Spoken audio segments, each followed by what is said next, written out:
할렐루야. 6월 4일 금요일 원포인트 큐티 시간입니다. 오늘도 주님의 말씀과 동행하시면서 큰 은혜를 누리시기를 바랍니다. 말씀을 위해서 기도하겠습니다. 하나님 아버지 감사합니다. 사모한 마음으로 주님과 주님의 말씀 앞에 섰습니다. 오늘도 들려주시는 말씀을 통하여 하나님 나라 법도의 놀랍고 귀한 것들을 발견하고 깨닫는 시간 되게 하시고 그 말씀이 우리에게 생명과 능력이 되도록 강권하여 주시옵소서. 말씀 선포하시는 담임 목사님 영육간에 강건함을 주시고 성령으로 사로잡아 주시옵소서. 예수님의 이름으로 기도합니다. 아멘.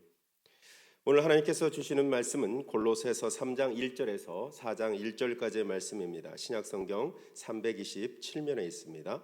저와 여러분이 한 목소리로 합독하겠습니다. 그러므로 너희가 그리스도와 함께 다시 살리심을 받았으면 위의 것을 찾으라. 거기는 그리스도께서 하나님 우편에 앉아 계시느니라. 위의 것을 생각하고 땅의 것을 생각하지 말라. 이는 너희가 죽었고 너희 생명이 그리스도와 함께 하나님 안에 감추어졌음이라. 우리 생명이신 그리스도께서 나타나실 그때 너희도 그와 함께 영광 중에 나타나리라.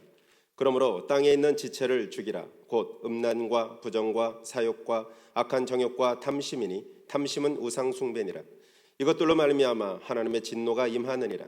너희도 전에 그 가운데 살 때에는 그 가운데서 행하였으나 이제는 너희가 이 모든 것을 벗어버리라. 곧 분함과 노여움과 악의와 비방과 너희 입에 부끄러운 말이라. 너희가 서로 거짓말을 하지 말라.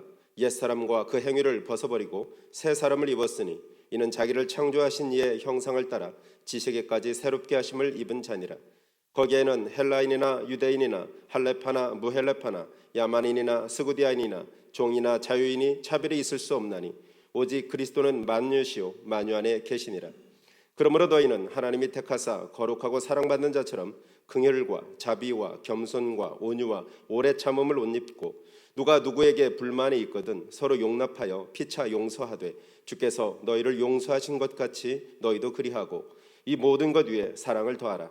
이는 온전하게 매는 띠니라. 그리스도의 평강이 너희 마음을 주장하게 하라.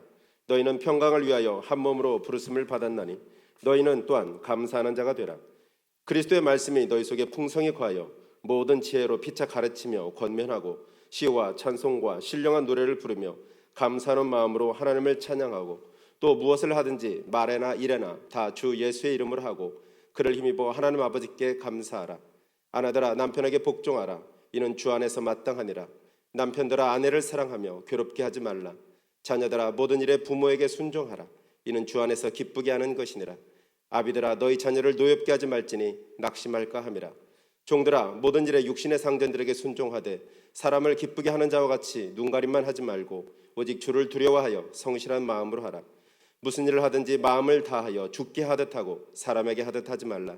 이는 기업의 상을 주께 받을 줄 아나니 너희는 주 그리스도를 섬기느니라. 불의를 행하는 자는 불의의 봉을 받으리니 주는 사람을 외모로 취하심이 없느니라. 상전들아 의와 공평을 종들에게 베풀지니 너에게도 하늘의 상전에 계심을 알지어다. 아멘. 이 시간 담임 목사님께서 주님이 용서하신 것과 같이 행하라 라는 제목으로 말씀 전해주시겠습니다. 할렐루야. 네, 오늘 우리 금요일날 하나님 우리에게 주신 말씀이 골로새 3장 1절에서의 말씀인데요. 특별히 여기 1절, 2절에 가장 중요한 거듭난 신자들의 삶의 자세를 성경은 강조하고 있습니다. 그것이 뭔가 하면 1절에 위의 것을 찾아라. 위의 것은 하나님 것입니다. 그러니까 위의 것을 찾는다는 말은 거룩을 추구하라. 하나님의 품성을 추구하라. 하나님이 원하는 영원한 가치를 추구하라. 하나님 나라를 추구하라. 그런 의미를 품고 있다고 볼 수 있어요. 그래서 거기는 그리스도께서 하나님 우편에 앉아 계시느니라. 자, 거듭난 성도는 그러니까 늘 육을 입고 있고 우리가 의식주의 문제로 늘 하루하루 걱정과 근심과 시달림이 있을 수 있겠습니다만은 가장 중요한 것은 그럼에도 불구하고 천국의 소망, 우리의 본향을 바라보고 사는 것이 이 믿는 자들의 원래의 정체성이다 하는 것을 강조하고 있어요. 그러면서 여기 2절 3절에는 위의 것을 생각하고 땅의 것을 아예 생각하지 말라는 거예요. 참 이런 면에서 보면 하나님이 어떤 대책이 있으신가? 우리는 마태복음 6장 33절 말씀을 기억할 수 있어요. 너희는 먼저 그의 나라와 그의 의를 구하라. 그리하면 이 모든 것을 너희에게 더하여 주시리라. 우리가 이 세상을 살아가면서 먹는 문제, 입는 문제, 자는 문제 야, 이거 심각한 생존의 문제인데 생존이 없이 어찌 생활이 가능하겠느냐? 그 말에 옳은 듯하지만 이걸 추구하는 방식은 다르다. 세상 사람들은 땅의 것을 위하여 모든 걸 걸면서 추구하지만 우리는 위의 것을 통해서 위로부터 얻는다. 이게 바로 출애굽입니다. 애굽에서는 내가 노예로서의 착취를 통하여 땅에 심고 열매를 기다리고 거두었지만 홍해를 건너는 순간에 그들은 심지 않고 거두지 않는 곳에서 열매를 걷는 거예요. 그게 바로 위로부터 내려오는 거예요. 그래서 위를 쳐다보는 존재 40년 훈련이에요. 하늘만 쳐다보는 존재. 천수답을 하는 농사꾼들은 하늘만 쳐다봐요. 비가 언제 오나. 비가 와야 모내기도 되고 비가 와야 그 다음에 농사가 이제 쌀이 여물게 되고. 그러니까 위의 것, 그 모든 생명의 원천이 위에 있다는 거죠. 그래서 위의 것을 찾는 것이 뭐냐? 땅의 것을 죽이고 위의 것을 살리는 거다. 그게 오늘 5절에 보면 땅에 있는 지체를 죽여라 그랬는데 그게 이제 여기 말하는 5가지의 육체의 소욕입니다. 갈라디아서에서 육체의 소욕을 강조하면서 이것이 위의 것을 사모하고 바라보는데 아주 가로막는 암적인 요소다 하는 거예요. 음란, 부정, 정직하지 않음이에요. 오늘 사욕, 사적인 탐욕, 정욕, 탐심, 이게 인간의 욕구는 땅에 우리를 못 받게 해요. 여러분, 아담과 하와에게 사탄이 와서 따먹으면 하나님처럼 되리라는 것은 하나님의 보좌를 보는 눈이 아니고 땅에서 왕이 되라는 얘기예요. 그래서 그건 땅의 왕이 됐어요. 세상의 임금으로. 내세가 있다면 사단은 제일 두려워하고 지옥과 심판이 있다는 걸 사단은 제일 두려워하죠. 그래서 발악을 한다 그랬어요. 땅에서는 자기가 주권을 잡고 사람들을 미혹하고 시험하는데 수많은 자기 제자를 만들기 위해서 음란, 부정, 사욕, 정욕, 탐심 이거를 따라오게 사단이 시도한다. 그러면 오늘 이제 이것을 우리가 뭐 해야 돼요? 이걸 죽여야 되고 오늘 성경이 다른 표현으로 할 때 옛것을 벗고 새것을 입어라 하는데 거듭난 사람은 새것을 입는 겁니다. 그게 뭔가 하면 오늘 똑같은 말이 8절에 나옵니다. 분함과 노여움과 악의와 비방과 부끄러운 말을 벗어야 돼요. 여러분 분노할 때 정말 의분을 갖는 사람들은 많지 않아요. 자기가 이익이 좀 손해를 보거나 마치 사도 바울이 그 에베소에서 점하는 자들을 향하여 귀신을 쫓아낼 때 그 주인이 얼마나 길길이 날뛰고 분노했어요. 자기가 먹고 살 길이 끊어졌다는 것이지 뭐 이 귀신 나쁜 건 왜 모르겠어요. 귀신 나쁜 건 귀신 무당들이 더 잘합니다. 그럼에도 불구하고 내 이익이 걸려있는 문제에 대해서는 눈에 불을 켜고 달려든다. 그 분노 속에는 자기의 성이 있어요. 자기의 우상이 있다 이거죠. 그 분남과 노용과 악의와 비방과 입에 부끄러운 말 이런 걸 버리고 그럼 우리는 뭘 입어야 되느냐? 오늘 우리가 입어야 할 것에 대해서 12절 말씀합니다. 너희는 하나님이 택하사 거룩하고 사랑받는 자처럼 긍휼과 자비와 겸손과 온유와 오래 참음을 옷 입고. 이게 바로 뭐겠습니까? 갈라디아 5장에 나오는 성령의 9가지 열매를 옷 입는 거예요. 그러니까 예수를 10년 믿었다, 20년 믿었다, 30년 믿었다. 도대체 당신에게 나타난 열매는 뭐예요? 분노함이 있고 자기 사욕이 강하고 자기 고집이 강하다. 그거는 이미 내 안에 사탄과 함께 살아온 거예요. 네? 자기 의와 함께 살아온 겁니다. 여기에 속아 넘어지는 사람들이 얼마나 많아요. 그럼에도 불구하고 교회에서 연수가 내면 직분을 받고 때로는 심지어는 어떤 면에서 보면 교인들에게 인정까지 받는 경우가 있을 수 있잖아요. 근데 하나님은 절대 인정하지 않죠. 우리가 새로운 걸 입어야 돼요. 그 사람 속에 온유가 있느냐? 그 사람 속에 용납이 있느냐? 그 사람 속에 오늘도 여기 말씀처럼 거룩이 있느냐? 자비와 겸손이 있느냐? 이게 그리스도의 품성에 장성한 분량에 이르기까지 닮아가는 것. 이게 바로 오늘 거듭난 사람의 영적 성숙이다. 그러니까 나무는 이 순이 나오는 것 자체로 만족할 수 없어요.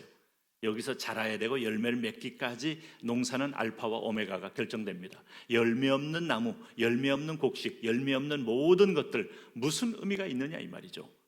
우리가 땅에서 이렇게 농사를 지을 때 보면 딸기 농사든 포도 농사든 아니면 심지어는 땅 아래로 이렇게 열매를 맺는 배추, 무나 이런 당근이나 이런 것까지도 굵고 열매를 맺지 않으면 존재 의미가 없다. 땅만 아주 상하게 하는 것뿐이다. 그러므로 오늘 우리에게 마지막 순간에 여기 긍휼과 자비와 겸손과 온유와 오래 참음으로 옷 입어라 하는 것은 성령의 9가지 사랑의 열매를 가득 맺어라 하는 거예요. 그래서 우리가 이 땅에 살면서 앞에 있는 음란, 부정, 사욕, 정욕, 탐심은 늘 우리를 불안하게 합니다. 경쟁하게 합니다. 비교의식에 빠지게 합니다. 이게 심해지면 우울증에 걸리게 하고 행복지수는 뚝 아래로 떨어지게 만들어요. 여러분 잘 아는 대로 전 세계 행복지수는 소유하고 별 관계가 없다는 걸 많은 부분에서 드러난 바가 있어요. 그래서 우리보다 훨씬 못 사는 나라도 행복지수는 꽤 높고, 왜? 가지고 있는 걸로 만족하니까. 저 태평양의 사모아 제도에 있는 사람들은 온 동네가 똑같이 고기를 잡아서 함께 똑같이 나누니까 행복지수 최고더라 이거죠. 먹고 사고 싸고 하는 건데 사람들이라는 것은 비교의식만 벗어나도 행복지수는 아주 급피치로 올라가는 겁니다. 그런데 내가 아무리 힘들게 해서 25평 아파트를 구입해도 저 앞에 40평 사람들이 나를 내려다보면 바로 행복은 떠나가고 늘 또 상대적 빈곤감에 시달리는데, 오늘 성경은 이걸 벗어나는 게 위의 것을 바라보는 거다. 오늘 그래서 15절에 그리스도의 평강이 너희 마음을 주장하게 하라라고 말씀하고 있어요. 오늘 이 그리스도의 마음이 우리를 주장하게 하는 자가 되면 항상 감사하는 자가 됩니다. 입이 열리면 부끄러운 말 할 게 없어요. 그저 지족한 줄 알아 감사하다. 모든 환경을 탓하지 않고 이 상황에서 감사한다. 그래서 오늘 여기 16절에 그리스도의 말씀이 너희 속에 풍성히 거하여 모든 지혜로 피차 가르치며 권면하고 시와 찬송과 신령한 노래를 부르며 감사하는 마음으로 하나님을 찬양하는 자가 된다. 오늘 하나님은 이 땅에 있는 동안에 하나님의 은혜로 행복지수가 최고로 높기를 원하고 천국의 그 행복의 문을 열고 기다리고 계셔요. 어차피 싹 지나가는 나그네 인생에 너무 주변 보면서 비교의식의 계곡으로 들어가지 마시고 위를 쳐다보면서 오늘 새 옷을 입고 승리하는 여러분 되시기를 바랍니다. 하나님 아버지, 오늘도 그 말씀 앞에 우리가 주님이 주신 절대 은혜가 있습니다. 이 절대 은혜를 어떻게 비교할 수 있겠습니까? 십자가의 절대 은혜, 나를 살리신 희생의 절대 은혜, 나의 죄를 사하신 용서의 절대 은혜.